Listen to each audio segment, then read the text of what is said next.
Donc, ce qu'on vous propose aujourd'hui, c'est exactement ça. Ce n'est pas les résultats de la recherche en tant que tel, mais c'est plutôt de partager quelques apprentissages. Mais avant cela, je voulais remercier l'organisation du colloque Arima, de l'ensemble des webinaires, et surtout de nous avoir invités et de pouvoir partager avec vous tous. Il y a beaucoup de noms que je ne connais pas.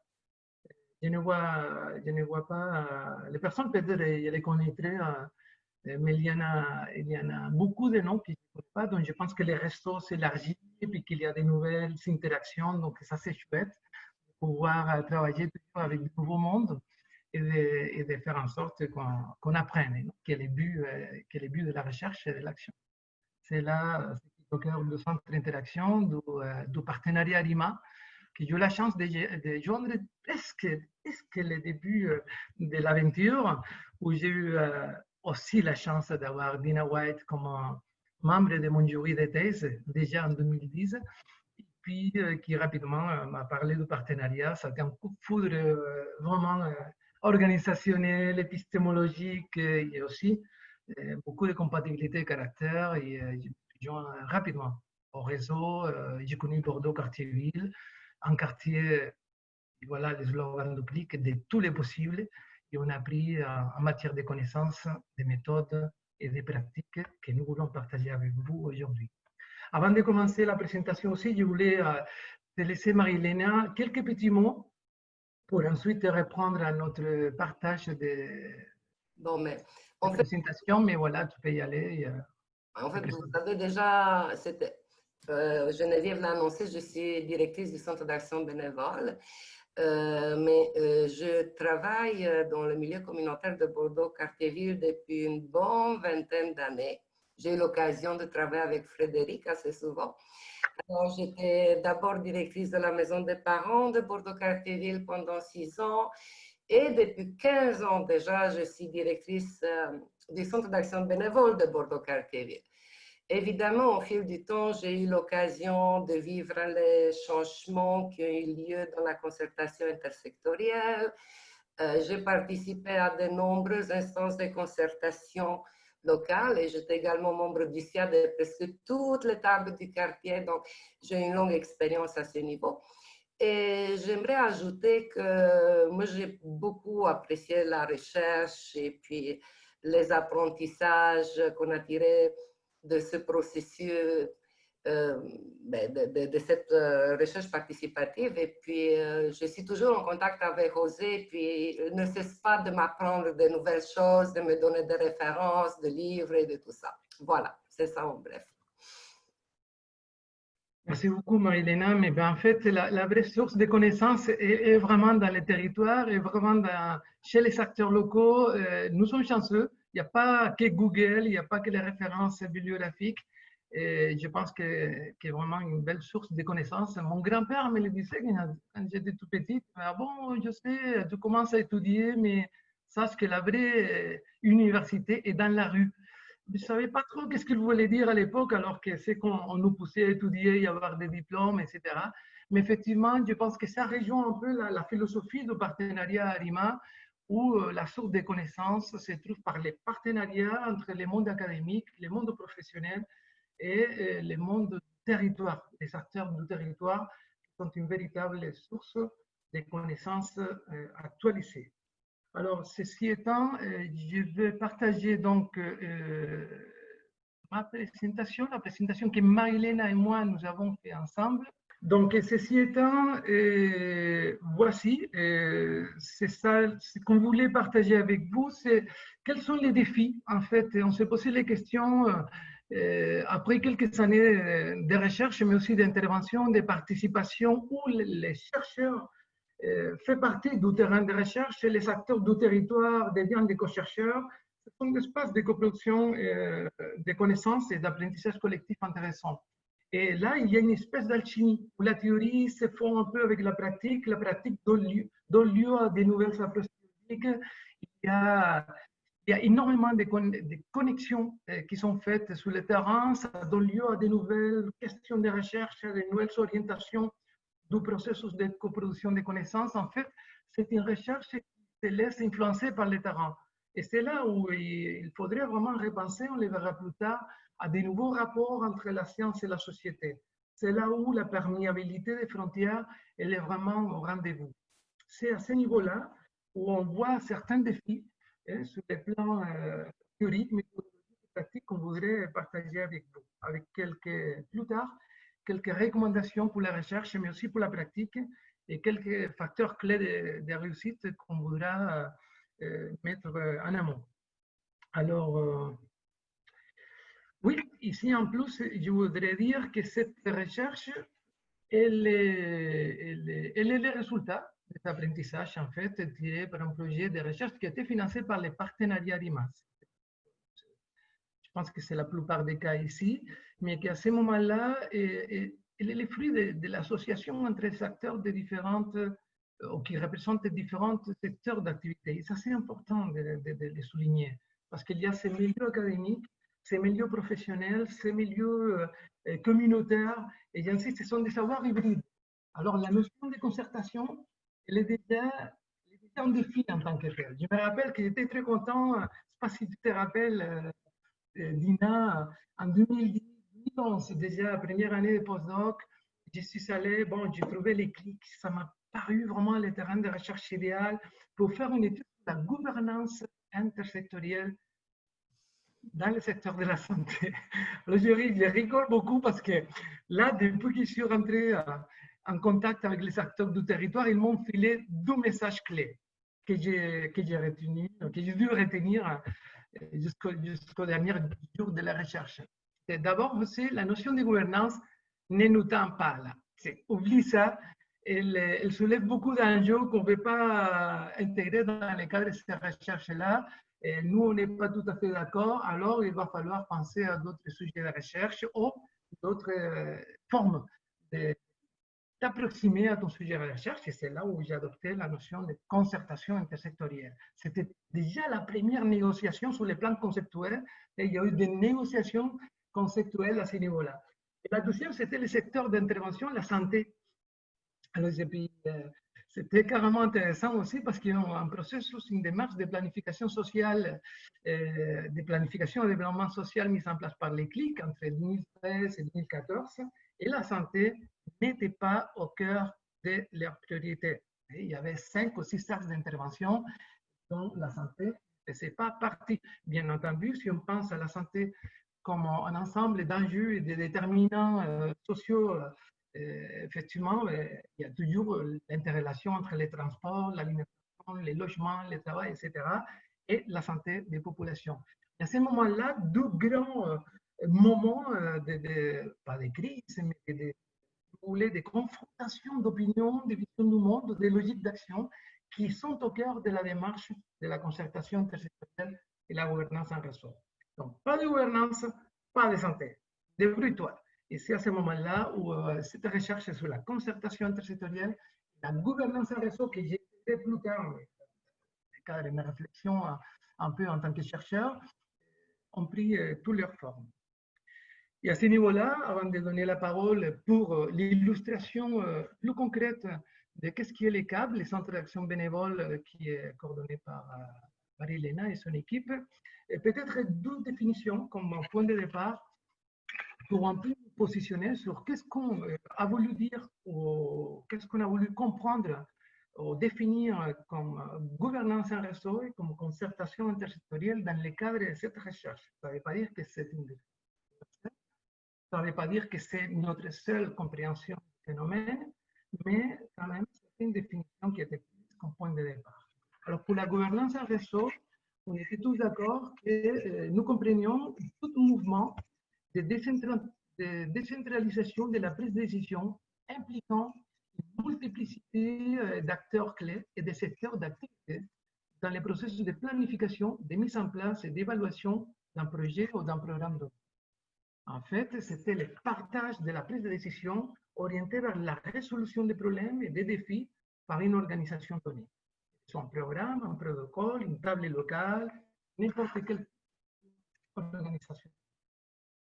Par concertation intersectorielle, nous comprenions, nous voulions la définir comme l'ensemble des pratiques visant la recherche d'un accord, convention, d'une entente en vue d'une prise de décision partagée ou d'un projet collectif entre tous les acteurs et parties prenantes d'un projet donné, qu'elle soit d'intérêt convergent, complémentaire ou même divergent. Cette possibilité de divergence parmi les acteurs concernés. Et en plus, il a fallu aussi comprendre, ça m'a pris un certain temps parce qu'on venait avec d'autres logiques d'action, la notion d'intersectoriel. Alors, quand on parlait de gouvernance ou de concertation intersectorielle, au niveau du CLIC, intersectoriel, ce sont les secteurs d'activité, santé, éducation, travail, etc.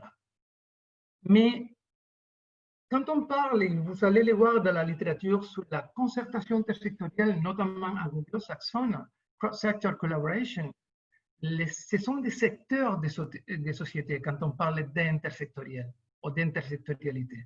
Et donc, c'est les secteurs publics, privés et associatifs. C'est que chez les CLIC était plutôt la notion de multi-réseaux, les réseaux publics, les réseaux privés, les réseaux associatifs. Alors, encore là, une troisième, si vous voulez, un troisième moment de négociation, de définition conjointe, de compréhension mutuelle, parce qu'on ne venait pas avec les mêmes termes. Et ça, c'est très important parce que ce que ça veut dire, c'est que les connaissances, au moins dans le contexte de la recherche-action participative, ne sont pas universelles. Elles sont co-construites, elles émergent du territoire, elles doivent être négociées sur la base d'un consensus ou au moins d'une gestion par consentement, c'est-à-dire une espèce d'entente pour laquelle, même si tout le monde n'est pas d'accord, au moins il n'y a personne qui est contre.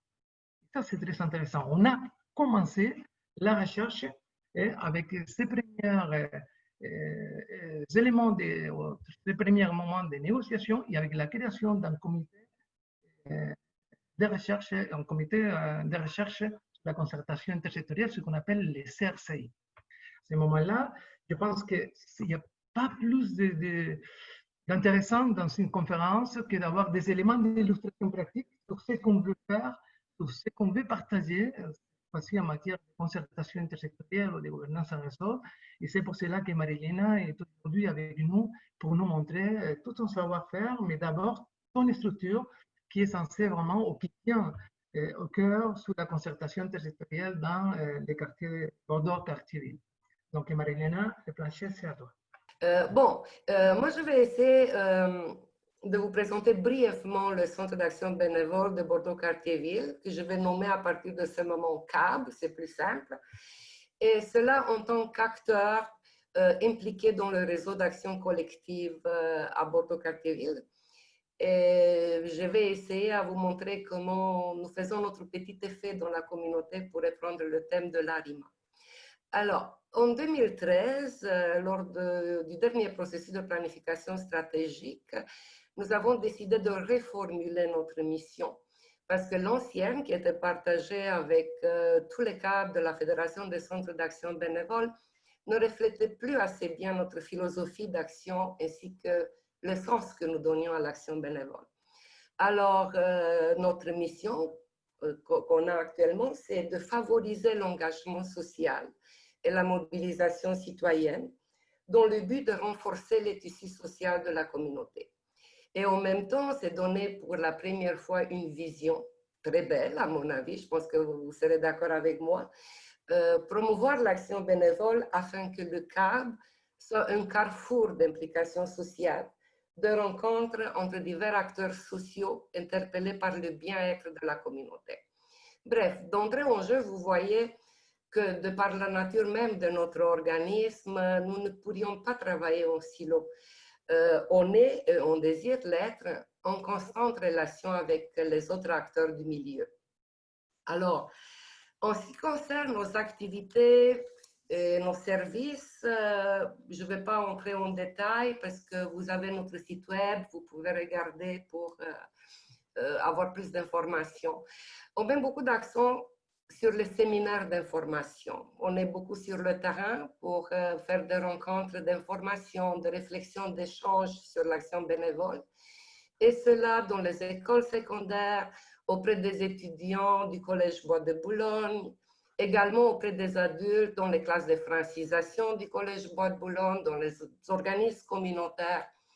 Parce que, bon, donc ça fait partie de notre promotion du bénévolat. Comme tous les CAB, on recrute des bénévoles et on les réfère vers les organismes, les institutions du milieu. On offre évidemment du soutien et des formations aux bénévoles et aux résidents du quartier. Ici, en 2013, en fait, on a projeté une priorité très importante. C'est à ce moment qu'on a lancé un plan annuel de formation qui est ouvert à tous les résidents dans le but de renforcer le savoir collectif et surtout l'échange des compétences et des connaissances. Je peux vous dire qu'on est fiers, on a réussi à avoir pour presque toutes les formations des bénévoles qui donnent des formations pour les autres citoyens. Et on a également des services directs à la population, une popote roulante, des appels téléphoniques et visites aux aînés, cliniques d'impôts.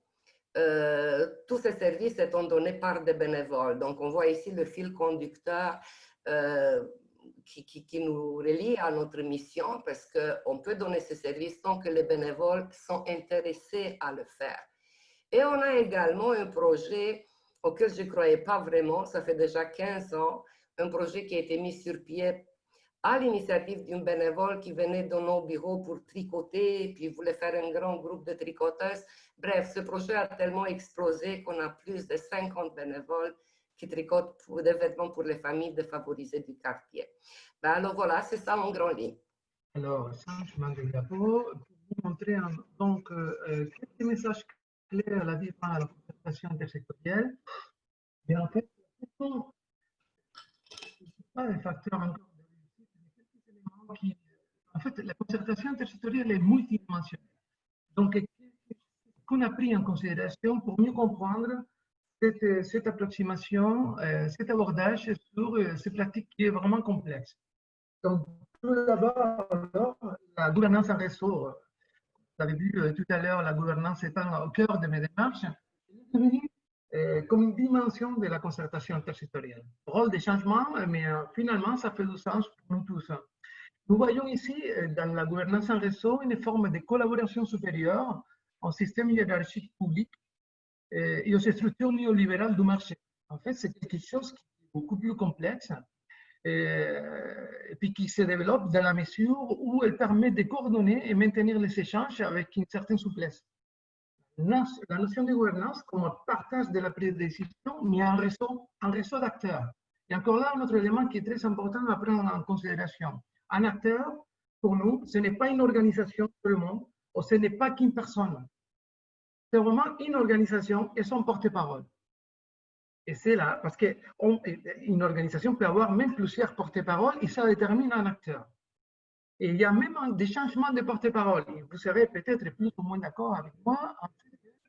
Dépendamment de porte-parole, l'organisation va avoir une figure pour une autre, ou une présence pour une autre, ou des collaborations.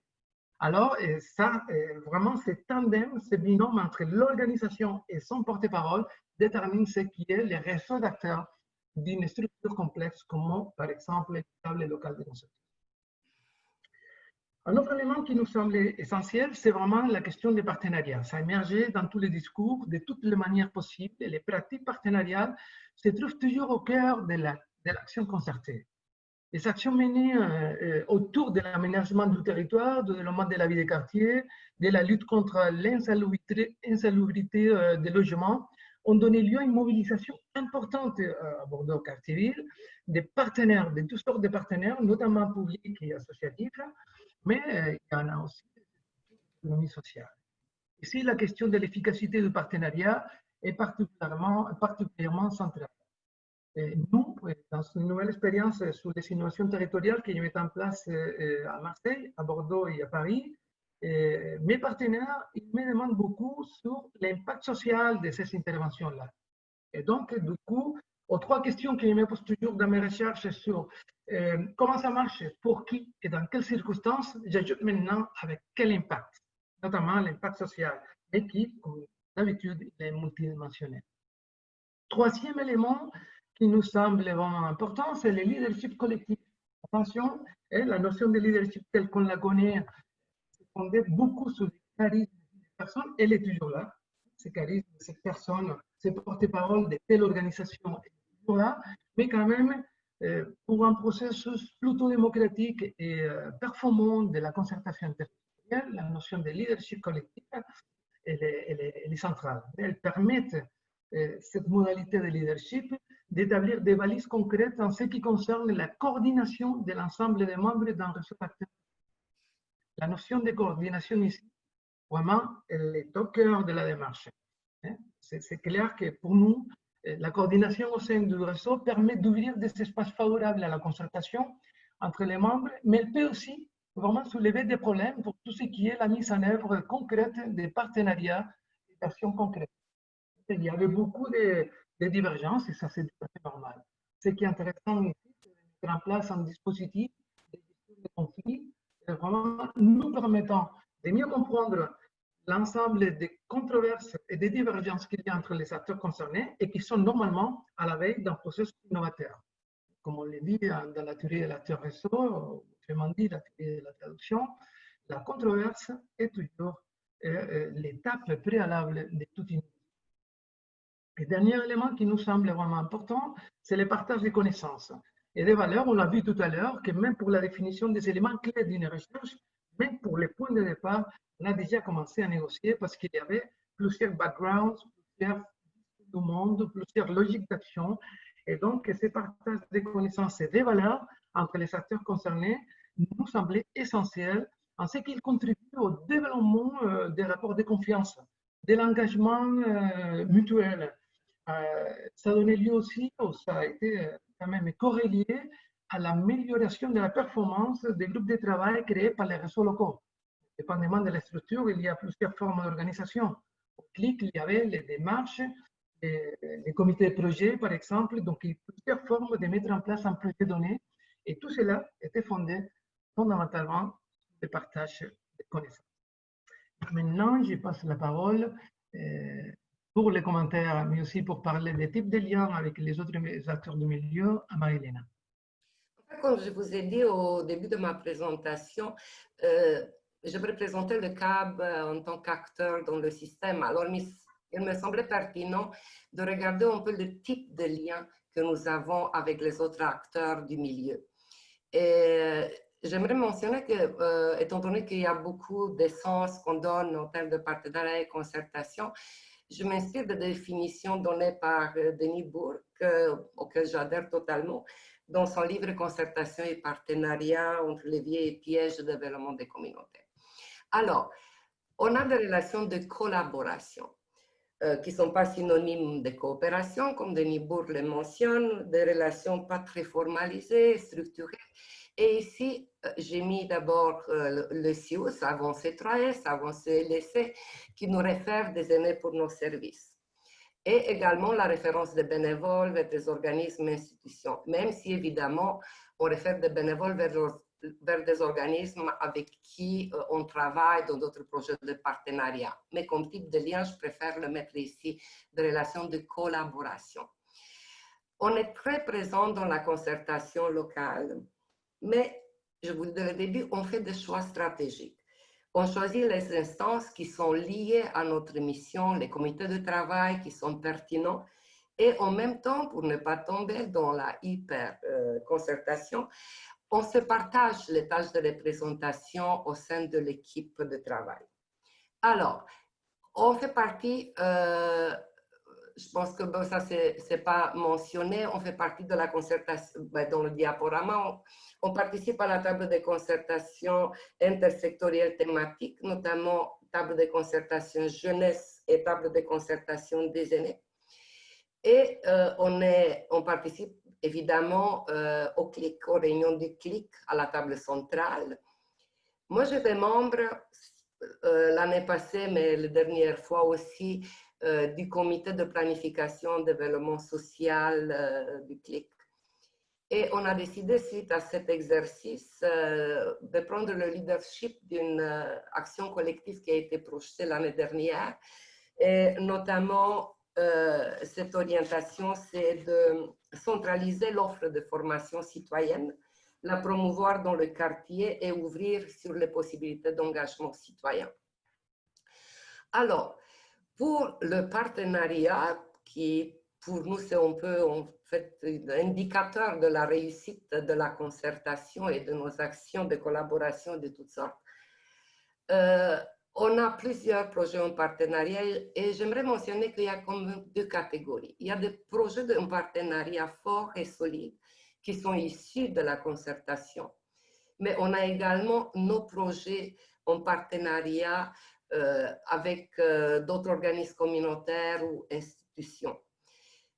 Dans les projets issus de la concertation, j'aimerais mentionner deux qui sont interreliés et qui n'auraient pas pu se réaliser sans le travail intersectoriel, comité maison de quartier et comité espace citoyen.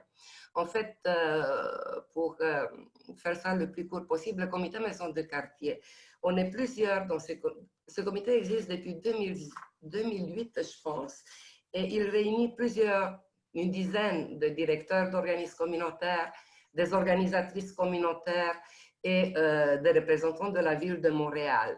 On a travaillé fort pendant des années pour trouver un bâtiment qui pourrait abriter les organismes communautaires, qu'on a des problèmes de locaux. Et on a toujours rêvé dès le début de créer aussi des espaces dédiés aux citoyens, des lieux de rencontre, des espaces qui seront appropriés par les citoyens. Et en 2016, l'arrondissement a acheté un grand bâtiment qui appartenait aux Sœurs de la Providence. Et c'était une étape là pour que notre rêve devienne réalité. Parce qu'en fait, déjà, dans 2 ans, on va déménager. Ce bâtiment sera un grand centre communautaire, culturel et citoyen. Et il y a déjà des espaces dédiés aux citoyens. Quelques années plus tard, après l'acquisition du bâtiment par la ville de Montréal, le deuxième comité espace citoyen dont je fais partie a vu le jour. C'est un comité qui est coordonné par le CLIC. Et nous avons fait une demande dans le cadre du projet Impact collectif des Centraides qui a été accepté. Donc voilà, on y travaille encore très fort, mais c'est sûr qu'on aura vraiment des espaces extraordinaires. Et puis ce projet aura, je suis sûre, un grand impact sur la communauté. Oui, j'aimerais mentionner aussi, on était très contents cette année qu'on a appris que l'arrondissement nous a confié la gestion prochaine d'une grande cuisine communautaire qui est là. Il y aura aussi une cafétéria communautaire, un bistrot citoyen. Et je suis sûre que ce projet va devenir vraiment un laboratoire d'innovation sociale en collaboration évidemment avec les autres partenaires. Pour les partenariats locaux, j'aimerais vous mentionner juste un qui n'est pas issu de la concertation, mais qui est très structuré, très formalisé, puis qui a des retombées positives dans la communauté. Depuis 2004, on a mis sur pied un projet avec les enseignants du collège de Bois-de-Boulogne, ce qui nous amène chaque année environ 150 jeunes bénévoles dans la communauté. Et ça, c'est important de mentionner que oui, on travaille en concertation, mais on garde notre autonomie et tous les organismes communautaires ont une myriade d'autres projets avec les autres acteurs. Et voilà, je ne pourrais pas passer sous silence, je l'ai laissé à la fin, mais peut-être c'est plus important, ce qui fait la spécificité de notre organisme, c'est l'action bénévole. Donc, ce sont tous nos bénévoles, j'ai mis des liens sociaux, parce que c'est peut-être plus général, créés par nos bénévoles lors de leur engagement. Voilà, c'est tout pour l'instant. À toi la parole, José. Merci Marilena. Ben, en tout cas, c'est très intéressant. Hein. Je vois des manifestations concrètes. Des fois, dans les termes, on est un peu abstrait, mais ici, on voit plus clair cette forme.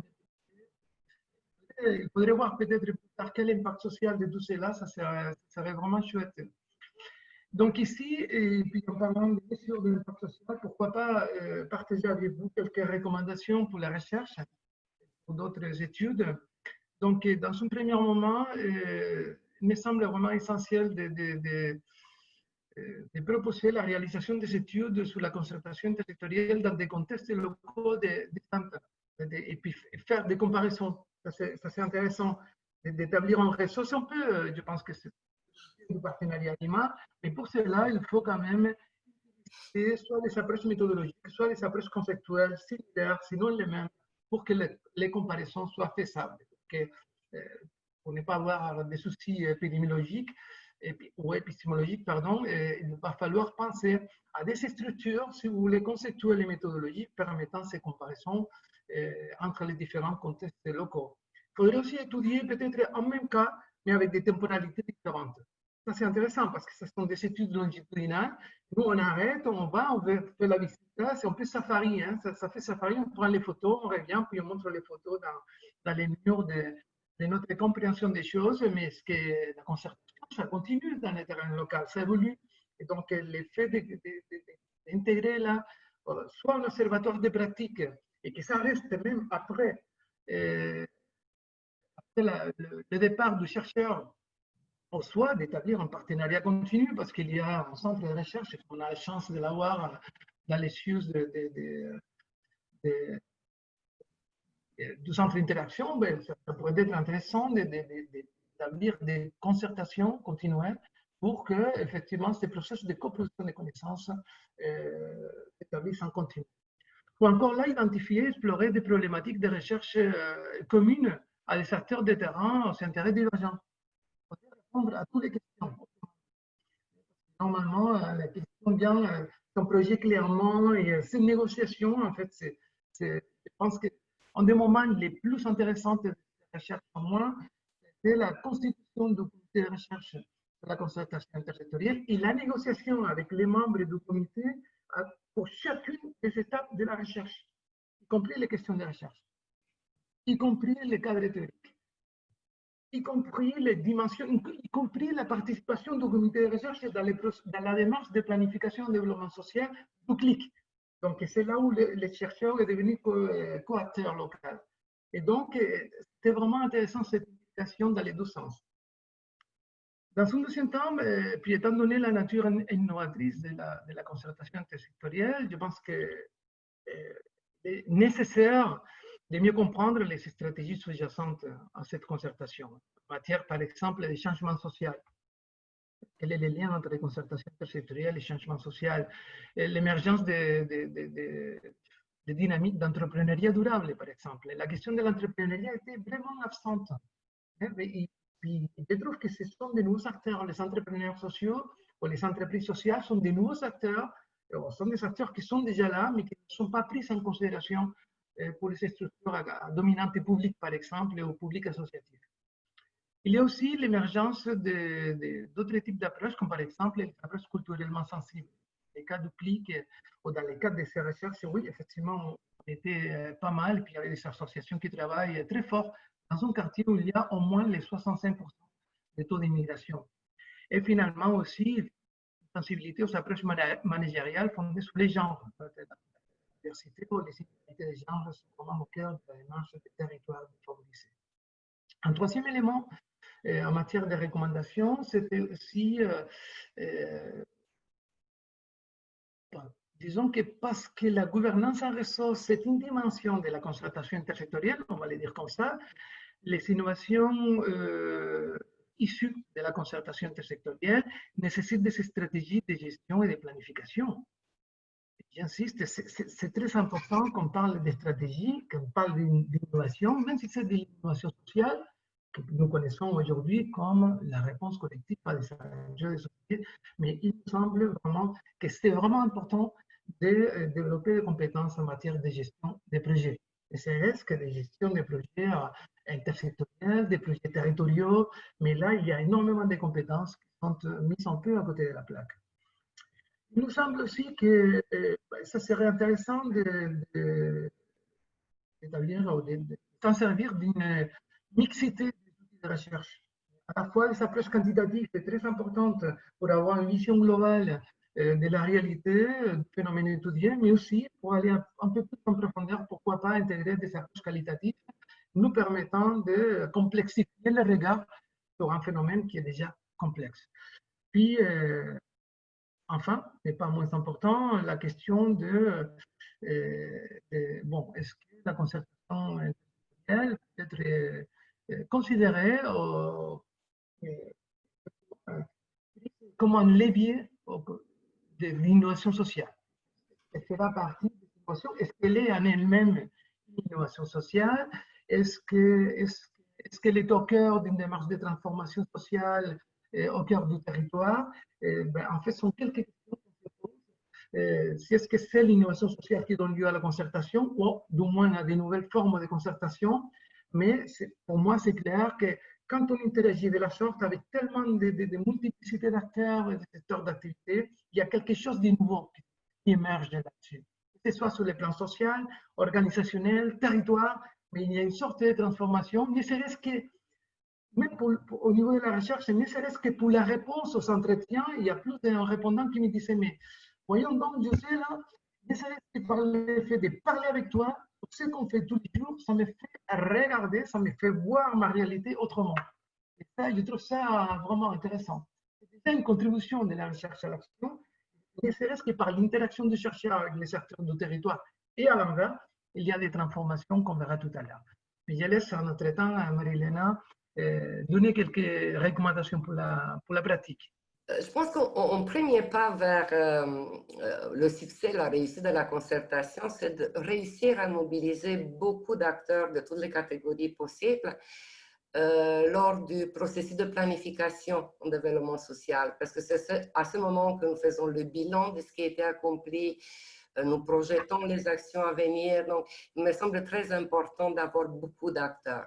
Et j'aimerais vous dire que l'année passée, on était vraiment contents. On a eu vraiment une large participation des acteurs communautaires, institutionnels, du milieu d'affaires, mais également plus de citoyens que d'habitude, ce qui est très important.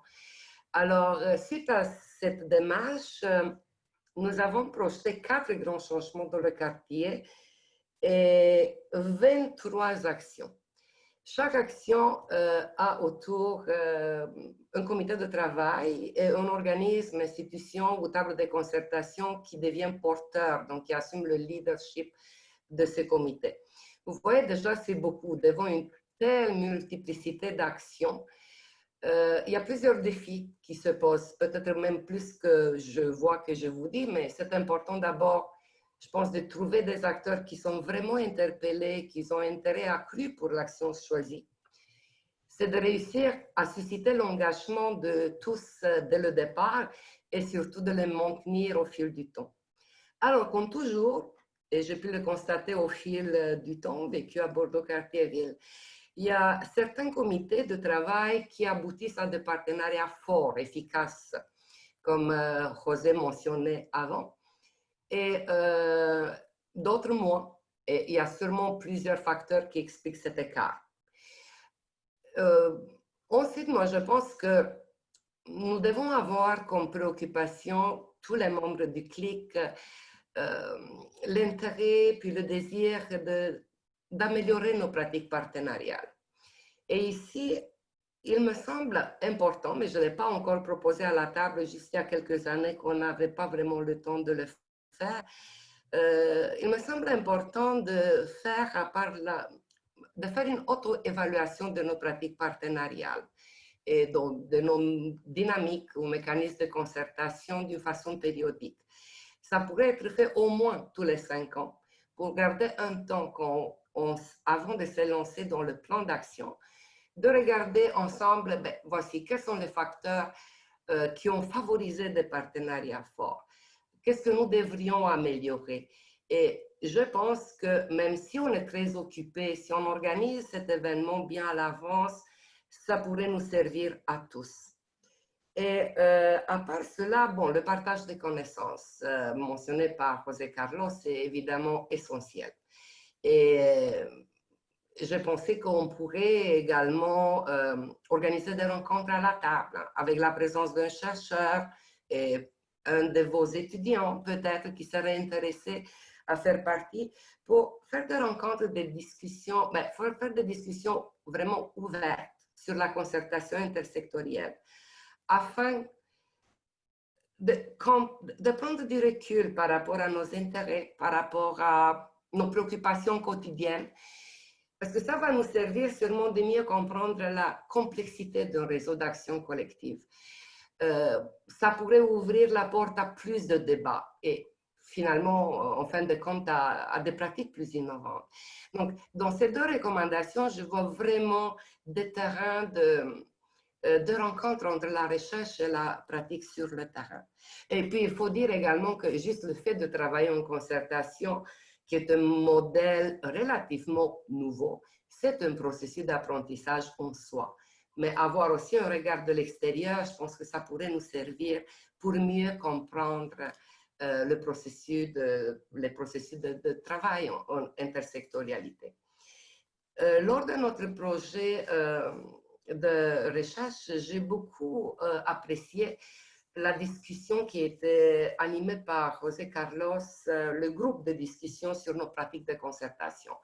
Parce que j'ai pu voir à ce moment qu'il y avait beaucoup de collègues, beaucoup d'acteurs qui ont pris la parole, même des personnes qui ne parlent pas beaucoup d'habitude dans les tables. Donc, j'ai pu voir que ça a de l'impact, avoir quelqu'un de l'externe, mais je pense que José a joué aussi un peu un rôle de médiateur dans cette rencontre. Mais de toute façon, ça a suscité vraiment une vive participation. Et finalement, je parlais plusieurs fois avec José et j'ai glissé quelques mots à la nouvelle directrice du CLIC.